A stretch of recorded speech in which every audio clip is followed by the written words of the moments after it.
আলাইকুম প্রিয় দর্শক, আশা করি যে যেখানে আছেন আল্লাহর রহমতে পরিবারের সকলকে নিয়ে ভালো আছেন। আজকে খুব দুঃখ ভারাক্রান্ত মন নিয়ে আপনাদের সামনে উপস্থিত হয়েছি, কারণ সব সময় সব ব্রেকিং নিউজ তো গুড নিউজ হয় না, কখনো কখনো সেটি স্যাড নিউজ আকারেও আমাদের মাঝখানে আসে। কি নিয়ে কথা বলবো আপনারা অলরেডি জানেন। আজকে ইউনাইটেড স্টেটসের প্রেসিডেন্ট একটি এক্সিকিউটিভ অর্ডার সই করেছেন, suspending the entry of certain aliens into United states. সেই বিষয়টি আপনাদের সামনে পুঙ্খানুপুঙ্খভাবে তুলে ধরবো। ইউনাইটেড স্টেটসের প্রেসিডেন্ট যখন কোনো এক্সিকিউটিভ অর্ডার সই করেন, এই দেশের কনস্টিটিউশনে দেওয়া তাকে প্রদত্ত ক্ষমতা বলে, এবং ইমিগ্রেশন অ্যান্ড ন্যাশনালিটি অ্যাক্টের সেকশন 212 এবং 215 অনুযায়ী এই এক্সিকিউটিভ অর্ডারটা একটা প্রেসিডেন্সিয়াল প্রোক্লেমেশন হিসেবে বলবৎযোগ্য হয়ে যায়। এবং আজকেও ঠিক তাই ঘটেছে। যে এক্সিকিউটিভ অর্ডারটা দেওয়া হয়েছে, এটা হোয়াইট হাউসের ওয়েবসাইটে এসেছে প্রেসিডেন্সিয়াল প্রোক্লেমেশন হিসেবে, এবং সেখানে এটির নাম দেওয়া হয়েছে proclamation suspending entry of immigrants who present a risk to the US labor market during the economic recovery following COVID-19 outbreak। সহজ বাংলায় বললে, কোভিড-19 আউটব্রেকের পরে যে ইকোনমিক রিকভারি হবে, সেই সময় যে সমস্ত এলিয়েনরা ইউনাইটেড স্টেটসের লেবার মার্কেটে তারা মনে করছে এখানকার সিটিজেনদের জন্য থ্রেট হবেন, তাদের এন্ট্রিকে সাসপেনশন করে এই প্রোক্লেমেশন। তো এই প্রোক্লেমেশনকে আমি দুটো ভাগে ভাগ করে নিয়েছি আপনাদের বোঝার সুবিধার জন্য। প্রথম অংশে আমি আলাপ করব কাদের জন্য এটি অ্যাপ্লিকেবল নয়, এবং দ্বিতীয় অংশে এসে আমি আলাপ করব তাহলে কাদের জন্য অ্যাপ্লিকেবল। Thank you Abu. তাহলে এই প্রোক্লেমেশন কাদের জন্য অ্যাপ্লিকেবল নয় সেটি আগে বলছি। প্রথমে খুব বড় বড় করে এখানে বলা হয়েছে এই সাবসেকশনের শুরুতেই যে it will not effect any lawful permanent resident. এর অর্থ হলো, আপনি যদি একজন গ্রিন কার্ড হোল্ডার হন, আপনার কাছে যদি একটা ভ্যালিড গ্রিন কার্ড এখন এক্সিস্ট করে এবং আপনি ইউএস এর বাইরে এখন থেকে থাকেন, তাহলে আপনার entry into the United states after this proclamation is not affected. আপনি আসতে পারবেন, বিকজ আপনি একজন লফুল পার্মানেন্ট রেসিডেন্ট বা গ্রিন কার্ড হোল্ডার। আপনার এই দেশে আসা যাওয়াতে এই প্রোক্লেমেশন কোনোভাবে বাধা হয়ে দাঁড়াবে না। এরপরে বলা হয়েছে, আপনার কাছে যদি গ্রিন কার্ড নাও থাকে, পরের সাবসেকশনে বলা হয়েছে still you can come if you are a healthcare professional। হেলথকেয়ারের প্রফেশনালের ডেফিনেশনটা একটু ইলাবোরেট করা হয়েছে, যেমন ডক্টর, নার্স, হেলথকেয়ার রিসার্চার এবং তাদের ডেজিগনি, অর্থাৎ তাদের স্পাউস, চিলড্রেন, এরা সবাই গ্রিন কার্ড হোল্ডার না হওয়া সত্ত্বেও still can take entry into United States, because এখন কোভিড-19 সিচুয়েশনে এই প্রফেশনাল লোকরা ফ্রন্ট লাইনের যোদ্ধা, তাদেরকে এখন প্রয়োজন।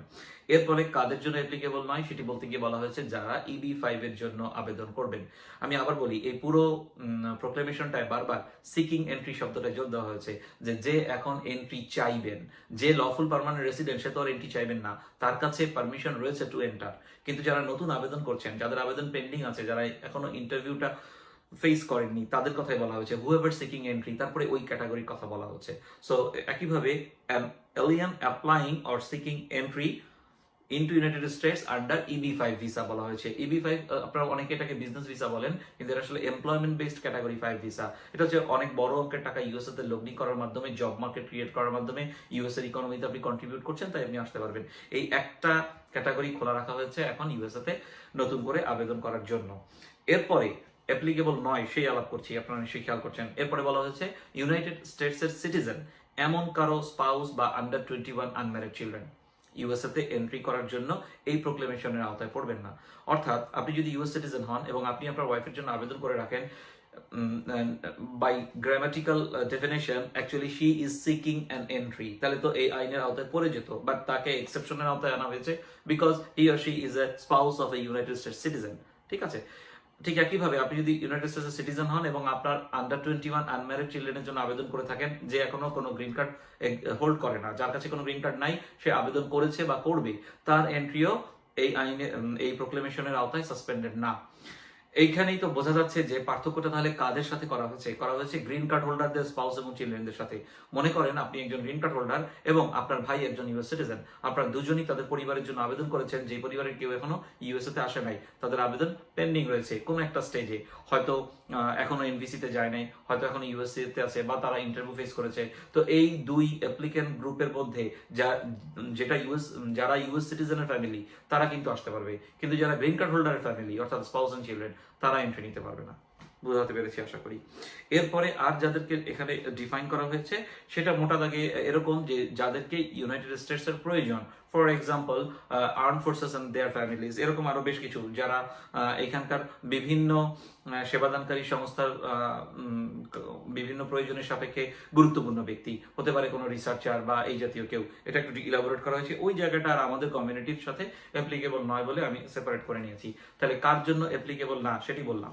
এখানে একটা গুরুত্বপূর্ণ তথ্য দেই, আলাদা একটি সেকশনের মধ্যে এই প্রোক্লেমেশনের বলা হয়েছে কোন রকমের asylum, refugee, convention under torture বা স্পেশাল ইমিগ্রেন্ট জুভেনিল বা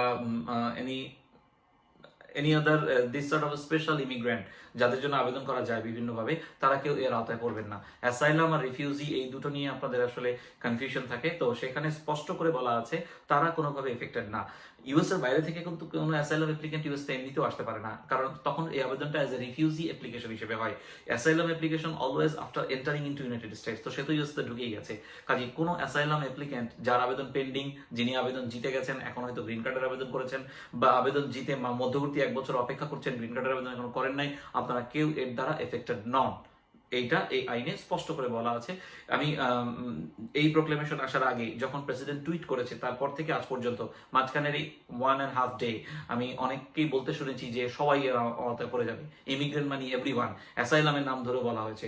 আমি এই জন্যই তখনও পর্যন্ত কোনো কমেন্ট করি নাই বা ভিডিওতে আসি নাই, ভিডিও নিয়ে আপনাদের সামনে আসি নাই, বিকজ এই প্রোক্লেমেশনের বা এক্সিকিউটিভ অর্ডারের টেক্সট তো হাতে পাইনি। যারা আমাকে ব্যক্তিগতভাবে ফোন করে জিজ্ঞেস করেছেন তাদেরকেও আমি এই কথাটাই বলেছি যে এটা ডিটেলস কিছুই এখনো জানি না, শুধুমাত্র প্রেসিডেন্ট তার ইচ্ছা প্রকাশ করেছেন, হি উইল এক্সিকিউট দিস, এই টুইটটা দেখেছি। আর এটা যতক্ষণ পর্যন্ত পাবলিশ না হয় তার এ নিয়ে কথা বলার কোনো সুযোগ নাই। তো যারা বলেছেন সবাই এর আওতায় পড়বে, সব ইমিগ্রেন্ট, অ্যাসাইলাম অ্যাপ্লিকেন্ট, তারা আজকে ভুল প্রমাণিত হয়েছেন। কারণ এখানে স্পষ্ট করে বলা হয়েছে যে nothing in this proclamation shall be constitute to limit the ability of an individual to seek asylum, refugee status, withholding of removal and so many things. ঠিক আছে, so nothing in this proclamation shall be constitute to limit the ability, তার মানে তারা সবাই এর আওতার বাইরে থাকবেন। প্রথমে বলেছিলাম যে কাদের জন্য অ্যাপ্লিকেবল না সেটি বলার পর কাদেরকে এর আওতায় ফেলা হয়েছে, স্পেসিফাই করে দেওয়া হয়েছে, সেটা এরপরে বলছি। তো অলরেডি আপনারা একটা গ্রুপ অফ পিপল পেয়ে গেছেন যে যারা গ্রিন কার্ড হোল্ডারের spouse or children seeking entry into United states, তারা আসতে পারবেন না। আর এর বাইরে এই যাদের জন্য অ্যাপ্লিকেবল না, এই আলোচনার মধ্যে যারা আসেন নাই তারা সবাই তো অ্যাপ্লিকেবল হয়ে যাবেন। যেমন বলা হয়েছে যে যার কাছে এখন গ্রিন কার্ড নাই, যে এখন আবেদন করবেন to take entry, to seek entry into United States, তাকে দেওয়া হবে না। তো তার মানে এর মধ্যে তো ভিজিটররাও পড়ে যান। ভিজিটর কথাটা আলাদা করে উল্লেখ করা হয় নাই, স্টুডেন্ট কথাটা আলাদা করে উল্লেখ করা হয় নাই, এখানে বলা হয়েছে এলিয়েন। হ্যাঁ, বলা হয় নাই যে কোনো স্টুডেন্ট বা কোনো visitor who is seeking entry into United States will be suspended, no, ভুল বোঝার কোনো অবকাশ নাই। বলা হয়েছে যে যারাই কোনো গ্রিন কার্ড হোল্ড করেন না, যারা লফুল পার্মানেন্ট রেসিডেন্ট না, and you are seeking entry as an alien, তাদেরকে এখানে বন্ধ করা হয়েছে। এবং বলা হয়েছে আপনার কাছে যদি কোনো ট্রাভেল ডকুমেন্ট, আপনার কাছে যদি কোনো অ্যাডভান্স পেরোল, এগুলো কোনো কিছু না থেকে থাকে, অনেকে অ্যাডভান্স পেরোল নিয়ে ইউএসের বাইরে গেছেন, তারাও কিন্তু আসতে পারবেন। If you do not have any advance parole, if you do not have any travel document, হ্যাঁ, এইগুলো নিয়ে বোঝার কোনো মানে ভুল বোঝার কোনো অবকাশ নাই। তো এখানে আরেকটা বিষয় আমি বলতে চাই, যারা অলরেডি ইউএস এর ভেতরে আছেন, এই এখন যে কথাটা বলছি এটা কিন্তু প্রোক্লেমেশনে নাই, এটা আমার অ্যানালাইসিস এবং এটা কোনো লিগাল অপিনিয়ন না, এটা আমি আপনাদেরকে আমি যতটুকু বুঝেছি সেটা শেয়ার করছি। যারা ইউনাইটেড স্টেটসের ভেতরে আছেন কিন্তু গ্রিন কার্ডের আবেদন করেছেন, those people are not seeking entry into United States because they are already here. হ্যাঁ, ফর এক্সাম্পল আপনি হয়তো এখানে F1 ভিসায় বা অন্য কোনো ভিসায় বা আনডকুমেন্টেড অবস্থায় ছিলেন, আপনার স্পাউস আপনার জন্য আবেদন করেছে টু অ্যাডজাস্ট ইউর স্ট্যাটাস, মানে আপনি এখানে গ্রিন কার্ডের আবেদন করেছেন। No matter whether your spouse is a green card holder or US citizen, আপনার কথা কিন্তু এই আলোচনায় আসে নাই, because you are not seeking entrance into United States. তারপরও কেন আরো স্পেসিফাই করে কথাটা জোর দিতে পারছি আপনার কথা বলা না থাকা সত্ত্বেও, কারণ এই আইনে আরেকটা ধারায় বলা আছে কনসুলার অফিসার্স উইল ডিসাইড যে আপনি এই আইনের মধ্যে পড়ে যান কি যান না। তাহলে যার জন্য অ্যাডজাস্টমেন্ট অফ স্ট্যাটাসের আবেদন করা হয়েছে, যে ইউএস এর ভিতরে রয়েছেন, তার ডিসিশন তো কনসুলার অফিসার নিবে না। স্বাভাবিকভাবে আবেদন প্রক্রিয়া তো এখানেই সম্পন্ন হবে ইউএস এর ভিতরে। সো যাদের জন্য অ্যাডজাস্টমেন্ট অফ স্ট্যাটাসের আবেদন পেন্ডিং আছে, অ্যাডজাস্টমেন্ট অফ স্ট্যাটাস যারা আবেদন করেছেন তারা জানেন এটা কি, আর যারা জানেন না তারা হচ্ছেন ইউএস এর ভিতরে কোনো না কোনো ক্যাটাগরিতে ছিলেন, এখন গ্রিন কার্ডের আবেদন করছেন, that is called adjustment of status. আপনাদের আবেদন কোনোভাবে এর সাথে সম্পৃক্ত না। অ্যাসাইলাম অ্যাপ্লিকেন্টরা এর আওতায় পড়েন নাই, সিটিজেনের স্পাউস বা চিলড্রেন না এর আওতায় পড়েন নাই। ঠিক আছে, তাহলে মোটা দাগে বাদ গিয়েছেন কারা, এফেক্টিভ বেশি হয়েছেন কারা, যারা গ্রিন কার্ড হোল্ডার না অথবা যারা গ্রিন কার্ড হোল্ডারের স্পাউস বা চিলড্রেন, মোটা দাগে এরাই বাদ করেছেন। তো এই ছিল আপনাদের জন্য এখনকার মতো আপডেট, এবং এর বাইরে আর কোনো কিছুই আর কোনো জায়গা থেকে নেওয়ার সুযোগ নেই, বিকজ পুরো প্রোক্লেমেশনের টেক্সটটাই এতটুকু, এবং এখানে যা আছে কোনো কিছুই আমি বাদ না দিয়ে পুঙ্খানুপুঙ্খভাবে সবগুলো বিষয় আপনাদের সামনে তুলে ধরার চেষ্টা করেছি। ভুল ত্রুটি ক্ষমা করবেন। আশা করি ভালো থাকবেন। আসসালামু আলাইকুম।